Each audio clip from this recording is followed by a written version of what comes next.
రాష్ట్ర నేతలతో సమావేశాలు ఉంటాయని ఏఐసిసి వర్గాలు తెలిపాయి. నేడు ప్రధానితో రేవంత్ భేటీ, సాయంత్రం 6:30కు టైం ఫిక్స్ అధికారికంగా వెల్లడించని ప్రభుత్వం. ఆటో పైలట్ ప్రభుత్వాన్ని నడపడం వారికి అలవాటు. ప్రజలను తప్పుదోవ పట్టించే రాజకీయాలు ఓడిపోయినాయి. మణిపూర్లో శాంతిని నెలకొల్పుతాం మోడీ. సభ నుంచి ప్రతిపక్షాల వాకౌట్, రాజ్యసభ నిరవధిక వాయిదా అట. ఫోన్ ట్యాపింగ్ నిజమే, 4 పోలీసు ఆఫీసర్లను అరెస్ట్ చేశాం. కేసు నమోదు కాగానే సోదాలు నిర్వహించాం. ఇంటెలిజెన్స్ మాజీ చీఫ్ దేశం దాటిపోయారు. త్వరలోనే మరికొన్ని అరెస్టులకు అవకాశం. హైకోర్టు సమర్పించిన అఫిడవిట్లో సిట్. పలువురు జడ్జీలు పొలిటీషియన్లు టార్గెట్గా, విపక్ష పార్టీ నేతల ఫ్యామిలీ మెంబర్స్వి సైతం.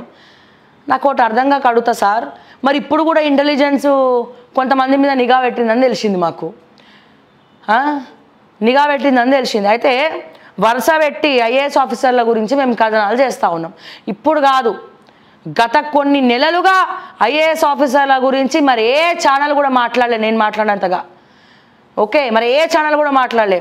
మరి కొద్ది రోజుల్లో ఢిల్లీ పోతున్నాం, ఎక్కడెక్కడ ఏమేమి ఇవ్వాలో అన్ని ప్రూఫ్స్ ఇచ్చే వస్తానని కూడా మొన్న నేను చెప్పిన. అయితే ఇవన్నీ ఎవరో ఇంటెలిజెన్స్లో కొంతమంది ఐఏఎస్లతోటి కుమ్మక్కయి బాగా నిఘా పెట్టారు మా పైన, మంచిగా అద్భుతంగా. మళ్ళీ దీని ఏమంటారు, మళ్ళీ ఎవరి మీద కంప్లైంట్ ఇవ్వాలి? మేము పోయి మా ఫోన్లు ట్యాప్ చేస్తున్నారు, మమ్మల్ని ఎవరో అబ్జర్వ్ చేస్తున్నారు, సో మా వెనకాల కొంత నిఘా ఉన్నది, ఎవరో విశ్వసనీయ వర్గాలు పనిచేస్తూ ఉన్నాయి అని చెప్పి మేము ఎవరికి చెప్పుకోవాలి కంప్లైంట్? గత ప్రభుత్వం చేసింది, వాళ్ళని అరెస్ట్ చేసిన పోలీస్ ఆఫీసర్లను అరెస్ట్ చేశారు. మరి కేటీఆర్ని ఎందుకు అరెస్ట్ చేస్తలే? హరీష్ రావుని ఎందుకు అరెస్ట్ చేస్తలే? సంతోష్ కుమార్ జోగులపల్లిని ఎందుకు అరెస్ట్ చేస్తలే? వాళ్ళతో చేయించింది వాళ్ళే అని చెప్పి వీళ్ళు 100% బద్దలు కొట్టి చెప్పినప్పుడు మీరు ఎందుకు వీళ్ళని అరెస్ట్ చేస్తలేరు? ఇంకా దేనికోసం డ్రాగ్ చేస్తున్నారు? తెలుగు సీరియల్ డ్రాగ్ చేసినట్టు. మరి ఇప్పుడు మేము ఎవరి మీద కంప్లైంట్ ఇవ్వాలి? మా మీద ఎందుకు నిఘాలు పెడుతుర్రు? ఎందుకు పెడుతుర్రు? ఇంటెలిజెన్స్ మీద ఎవరి మీద కంప్లైంట్ ఇవ్వాలి? పోయి గది కూడా చెప్పండి. హైకోర్టుని అడుగుతా ఉన్నా నేను దయచేసి.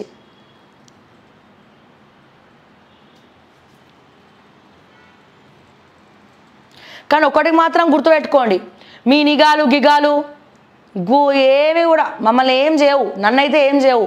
ఎందుకంటే నేను అన్నిటికీ రెడీ అని చెప్పిన, ఎప్పుడో చెప్పిన, అన్నిటికీ రెడీగా ఉన్నా. మొండితనం ఎక్కువ ఉన్నది. సో ఏదైనా సరే, దేనికైనా సరే సిద్ధం, చావుకైనా సిద్ధం, యుద్ధానికైనా సిద్ధం, జైల్లో పెడితే దానికి సిద్ధం. ఆఖరికి నేను ఒక మహిళను కాబట్టి నా క్యారెక్టర్ అసాసినేట్ చేస్తారు.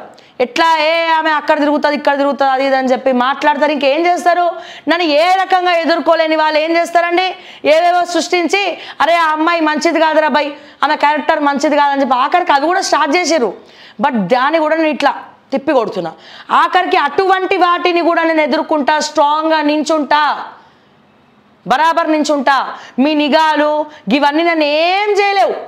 ఎందుకంటే భగవంతుడు, అమ్మవారి దయ మా పైన ఉన్నది, ఖచ్చితంగా ధైర్యం ఉన్నది, అన్నిటినీ ఎదుర్కోగల శక్తి నాకున్నది. సో దేనైనా కూడా ఎదుర్కొంటా, దేనైనా కూడా తిప్పి కొడతా అని చెప్పి మరొకసారి నేను తెలియజేస్తా ఉన్నా. సో దాన్ని ఎవరి మీద కంప్లైంట్ ఇవ్వాలో మీరు చెప్పండి ప్రజలారా. ఎవరి మీద కంప్లైంట్ ఇవ్వాలి? ఇప్పుడు వీళ్ళు శుద్ధపూసలు కాదు, ఫోన్ ట్యాపింగ్లు చేసిరు. ఆ ప్రభాకర్ రావు ఏడున్నాడో ఇప్పటివరకు తెలియదు. అసలు అరెస్ట్ అయిందా లేదా కూడా తెలియదా? ఇంటెలిజెన్స్ చీఫ్ తప్పించుకొని తిరుగుతుండు. ఎవరు? మాజీ ఇంటెలిజెన్స్ చీఫ్ డైరెక్ట్ చెప్పిండు, కేసీఆర్ ట్యాపింగ్ చేయించిండు, కేటీఆర్ ట్యాపింగ్ చేయించిండు, మిగతా వాళ్ళు ట్యాపింగ్ చేయించారు అని చెప్పి. మరి చెప్పినప్పుడు ఏం చేయాలండి? అవన్నీ పట్టుకొని పోయి అరెస్ట్ చేయాలనా? ఆ తెలుగు సీరియల్ డ్రామా చేసేటట్టు చేస్తూ ఉన్నారు.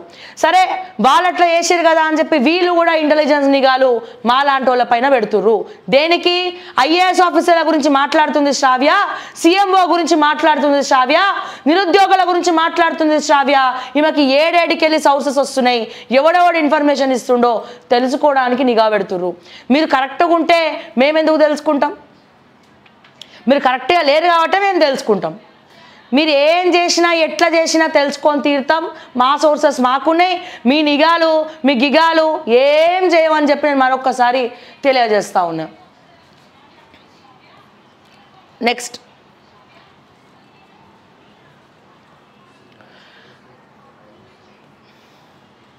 సాధారణ బదిలీలకు గ్రీన్ సిగ్నల్, నిషేధం ఎత్తివేసిన ప్రభుత్వం. రేపటి నుంచి బదిలీల ప్రక్రియ ప్రారంభం.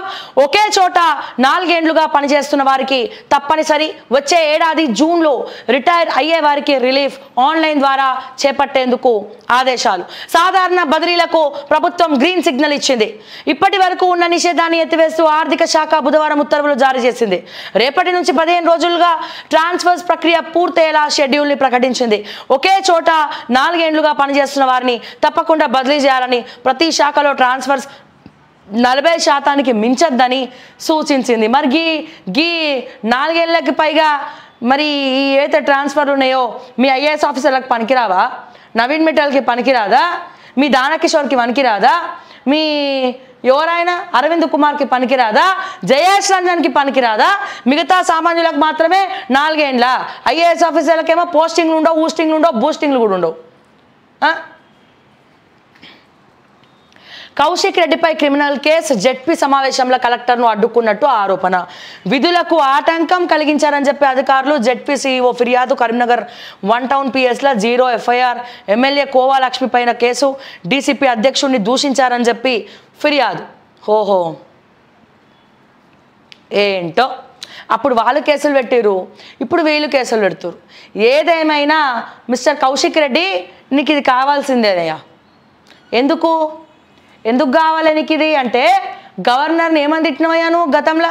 గుర్తు చేసుకో ఒకసారి, రింగులు ఫ్లాష్ బ్యాక్ వేసుకో. గవర్నర్ని ఇష్టం వచ్చినట్టు తిట్టినవు. ఆడవాళ్ళని దూషించినోడు బాగుపడినట్టు చరిత్రలో లేదురా నాయన. చరిత్ర చెప్తా ఉన్నది, మహాభారతం చెప్తా ఉన్నది, భగవద్గీత చెప్తా ఉన్నాయి, ఇన్ని చెప్తా ఉన్నాయి. మరి ఏదో రకంగా ఇది ఇక్కడితో ఆగదు. సో కర్మ డెఫినెట్గా ఫాలో అవుతుంది, ఎంటాడుతుంది ఏదో ఒక రూపంలో. మరి కేసు అయినాయి, మరి తీసుకపోతారో ఏందో. అంతకుముందేమో లాఠీ చార్జ్ చేసారు ఎమ్మెల్యే అని చూడకుండా నీ మీద, ఇప్పుడేమో ఇది. సో అందుకే నోరు అదుపులో పెట్టుకోవాలి. ఎట్లా పడితే అట్లా, ఎవరి మీద పడితే అట్లా అడ్డమైన బూతులు మాట్లాడితే ఇట్లనే ఉంటుంది అన్నట్టు. మనకే రివర్స్ అవుతాయి అప్పుడప్పుడు. రైలుకు వేలాడిన వృద్ధుడి డెడ్ బాడీ. బీబీనగర్ నుంచి గట్కేసర్ వరకు ట్రావెల్. ఒక్కసారిగా షాక్ అయిన ప్రయాణికులు. మృతదేహాన్ని తొలగించిన పోలీసులు. టార్చ్ లైట్తో బీఆర్ఎస్ను వెతుక్కుంటూ ప్రజలు వస్తారు. అప్పటి వరకు ఎవరో మాట్లాడింది. అప్పటి వరకు ప్రజా సమస్యలపై పోరాటం చేయండి. ఎర్రవల్లిలోని ఫామ్ హౌస్లో నాయకులతో కేసీఆర్. బెదిరింపులకు భయపడం, ప్రతీకార చర్యలు, అక్రమ కేసులు ఎదుర్కొంటాం. కౌశిక్ రెడ్డిపై క్రిమినల్ కేసును ఖండించిన హరీష్ రావు. ఈయన ఖండిస్తాడు కానీ కేసు ఆయన నెత్తి మీద పెట్టించుకుంటాడా? హరీష్ రావు మీద మన కేసులు ఉన్నాయా? పెట్టించుకుర్రా? ఏ మీడియా అయినా హరీష్ రావు మీద మాట్లాడుతుందా? ఎవడన్నా మాట్లాడతాడా? హరీష్ రావు అయి కొట్లాడతాడా? పరామర్శలు, మా వైఎస్ జగన్ లాగా ఇట్లా మాట్లాడాలు, ఇవన్నీ కొత్త స్టైల్ నేర్చుకోరు. కానీ కౌశిక్ రెడ్డి కదా ఎదుర్కోవాలి, జైల్లో కూర్చోవాలి. ఎంతైనా మా బాపు కేసీఆర్ చెప్పినాక చేయాల్సిందే వీళ్ళు. కానీ ఏం చేస్తాం సార్, మీరు ఫామ్ హౌస్లో కూర్చొని వీళ్ళందరినీ పని చేయమంటే వాళ్ళు చేయరు సార్. మీరు అసెంబ్లీకి వస్తారా లేదా చూడాలి. ఈసారి చాలామంది ఎదురు చూస్తారు, కేసీఆర్ అసెంబ్లీకి వస్తారా లేదా, కేసీఆర్ గారు అసెంబ్లీకి ఈసారి మాట్లాడతాడా లేదా ప్రజా సమస్యల మీద. అప్పుడు అనుకుంటారు ఇక అబ్బా కేసీఆర్ బీఆర్ఎస్ పార్టీలో కొద్దిగా మార్పు వచ్చిందిరా ఆయన, ఈయన వస్తున్నాడు అసెంబ్లీకి వస్తున్నాడు మాట్లాడుతుండ అని చెప్పి. మీరు వాళ్ళ తరపున పోవాలి కదా, మాట్లాడాలి. మీ లీగల్ సెల్ని పంపించాలి, మాట్లాడాలి. ఈ అసలైన కట్టప్ప ఎవరో కాదు, మా హరీష్ రావే. ప్రతిదానికి ఖండించినా అంటాడు, కానీ ఏం ఖండించిండో అర్థం కాదు. పైకి వెళ్ళి అబ్బా ఖండించాలి అనుకుంటాడు, మనసులో మాత్రం అద్భుతంగా అబ్బా ఎంత బాగుందో, ఇంకొన్ని కేసులు పెట్టాలి వీళ్ళ మీద అనుకుంటాడు. ముందు మా హరీష్ రావుని ఆపండి, బీజేపీకి పోకుండా. ఇప్పుడే ఓడు 1 ఇయర్ గ్యాప్ ఇచ్చుకోనో 1-2 ఇయర్స్ తర్వాతనో పోతాడు మళ్ళీ. అసలు ఆయన ప్రియమైన మిత్రులు ఈటెల రాజేందర్ గారు ఉన్నారు కదా పక్క పార్టీలో, మరి పక్క చూపులు ఏమైనా చూస్తారేమో చూసుకోండి. ఇప్పటికే ఎవరినో ఆ బన్సల్లో గిల్సల్లో ఎవరినో కలిసిరట మా సారు, మళ్ళీ ప్రూఫ్లు అడుగుతూ ఉన్నాడు.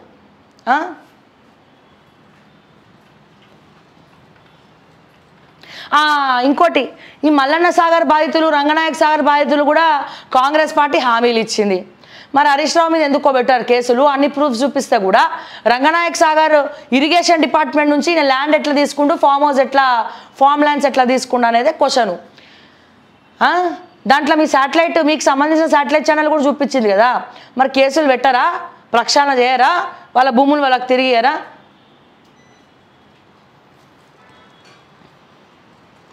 రైలు ఇంజన్కు వేలాడుతున్న డెడ్ బాడీ, రైలుకు వేలాడిన వృద్ధుడి డెడ్ బాడీ, బీబీ నగర్ నుంచి గట్కేసర్ వరకు ట్రావెల్.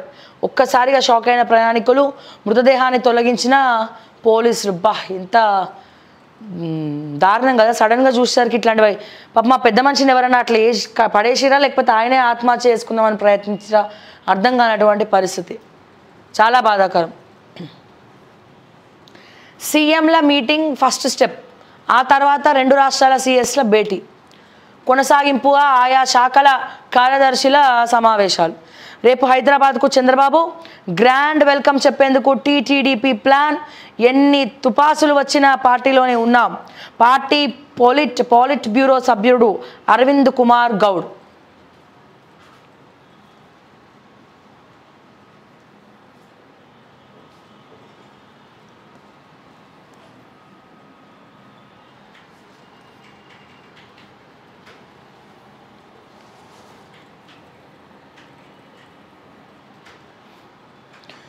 ఎస్, ఒక్కసారి చూద్దాము.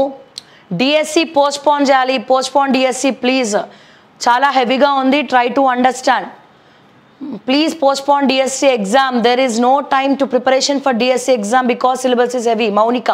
కనక కేశవ్, శతకోటి దండం. ఓకే శ్రావ్య గారు, గవర్నమెంట్ కళ్ళు తెరవాలి, super, keep it up Sravya బేటీ, thank you sir, very good government. Deepika, మాసాన్ని నిరాహార దీక్ష చేస్తే జాబ్ క్యాలెండర్ వచ్చింది, ఎవరైనా స్టూడెంట్ చనిపోతే అది ఇంప్లిమెంటేషన్ జరుగుతుంది. డిఎస్సి అట్లాంటి డెసిషన్స్ తీసుకోకండమ్మా, డిఎస్సి పోస్ట్ పెంచాలి please. Voters became beggars, we vote and then roam around with begging bowls with folding hands. We voters must awake and questions the government. Question చేస్తారా అన్న ఓటర్లు? ఏడాదికి వచ్చిందండి, జాబ్ క్యాలెండర్ రిలీజ్ చేస్తా అంటుంది కదా, అంటే పైన మెరుగులే 18,000 అంటుంది కానీ మొత్తం ఖాళీలు 2,75,000 చినుకుంది. సో 2,75,000 ఉద్యోగాలన్నీ కూడా భర్తీ చేయాలని చెప్తా ఉన్నాము. మేము అడిగేది జాబ్ క్యాలెండర్ కాదండి, ఎగ్జామ్స్కి ప్రిపేర్ అవ్వడానికి టైం, ఎగ్జామ్స్కి మధ్య 2 months గ్యాప్ ఉంది. ఎస్, ఇప్పుడు కావాల్సింది డిఎస్సి స్కూల్ అసిస్టెంట్ పోస్టులు పెంచండి. సార్ రేవంత్ రెడ్డి గారు, ఇంతమంది విద్యార్థులు మిమ్మల్ని అడుగుతా ఉన్నారు డిఎస్సి పోస్ట్పోన్ చేయాలని చెప్పి, మరి మీకు ఎందుకు కనబడతలేదు? వాళ్ళ ఘోష ఎందుకు వినబడతలే? వాళ్ళందరూ మీ అమ్మాయిల రూపంలో వాళ్ళని చూసుకోరా? మీ పిల్లల రూపంలో వాళ్ళని చూసుకోలేరా మీరు?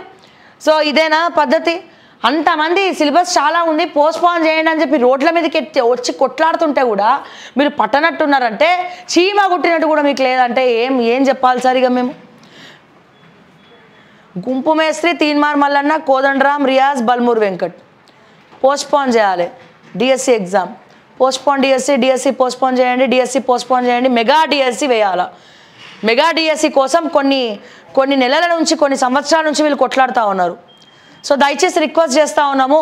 సో రేవంత్ రెడ్డి గారు చూడండి ఎంతమంది కమెంట్స్ పెడుతున్నారు, ఎంతమంది డిఎస్సి ప్రిపేర్ అయ్యే వాళ్ళే వీళ్ళంతా. మెగా డిఎస్సి వేయండి అని చెప్పి రిక్వెస్ట్ చేస్తూ ఉన్నారు, డిఎస్సిని పోస్ట్పోన్ చేయండి అని రిక్వెస్ట్ చేస్తూ ఉన్నారు.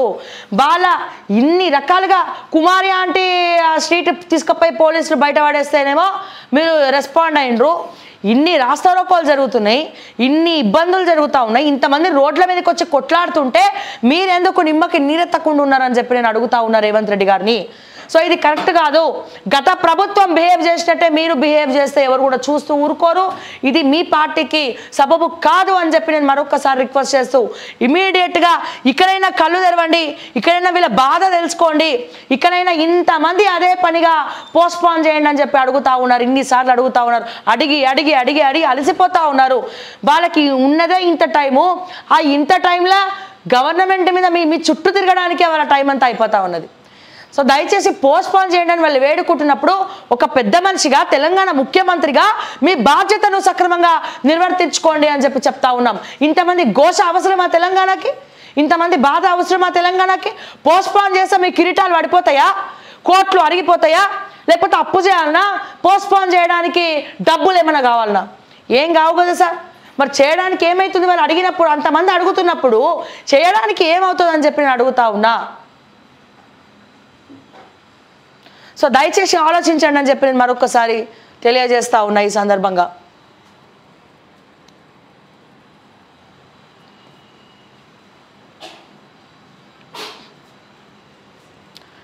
నెక్స్ట్ ఇక్కడ కూడా వెలుగు చూసినట్టయితే హైకోర్టు జడ్జి ఆయన భార్య ఫోన్లను ట్యాప్ చేసిరట. ఏ ఒక్కరిని కూడా గత బీఆర్ఎస్ సర్కార్ వదలలేదు. హైకోర్టుకు తెలిపిన దర్యాప్తు అధికారులు. ఏపీలోకి 7 మండలాల పాపం బీఆర్ఎస్ బీజేపీదే. వాటి కోసం పోరాటం చేస్తానన్న కేసీఆర్ 10 ఏళ్ళు పట్టించుకోలేదు. డిప్యూటీ సీఎం బట్టి. బీఆర్ఎస్ నేతలు ఇకనైనా దీక్షలు చేయాలి. పెండింగ్ సమస్యలపైనే రేవంత్ చంద్రబాబు భేటీ. బీఆర్ఎస్ నేతలు ఇకనైనా దీక్షలు చేయాలని చెప్పి బట్టే పిలిపిస్తుండు దీక్షలు చేయమని. ఇక బట్టిగా చెప్పిన తర్వాత కూడా బీఆర్ఎస్ నేతలు దీక్షలు చేయకపోతే ఇక వేస్ట్. ఇక అసెంబ్లీలో చర్చించా